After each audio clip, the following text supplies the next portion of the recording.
പശ്ചിമേഷ്യ വീണ്ടും പുകയുകയാണ്. പുകയുകയല്ല, അക്ഷരാർത്ഥത്തിൽ തീ പിടിച്ചിരിക്കുന്നു എന്ന് വേണം പറയാൻ. 1-2 ആഴ്ചയായി വാക്പോരിൽ മാത്രം ഒതുങ്ങി നിന്നിരുന്ന ഇറാൻ ഇസ്രായേൽ സംഘർഷം കയ്യാങ്കളിയിലേക്ക് എത്തി നിൽക്കുന്നു.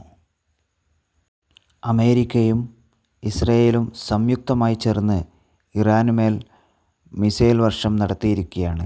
അതേസമയം ഇറാനും അമേരിക്കയുടെ ആണവ കേന്ദ്രങ്ങൾ ആക്രമിക്കും എന്ന് വ്യക്തമാക്കിയിട്ടുണ്ട്.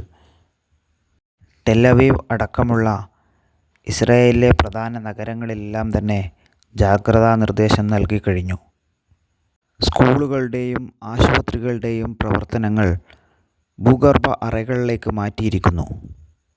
ഗൾഫ് രാജ്യങ്ങളിലുള്ള അമേരിക്കയുടെ സൈനിക കേന്ദ്രങ്ങൾ ആക്രമിക്കുകയാണ് ഇറാൻ്റെ പദ്ധതിയെന്നതിനാൽ ഗൾഫ് രാജ്യങ്ങളും അതീവ ജാഗ്രത പുലർത്തുന്നു.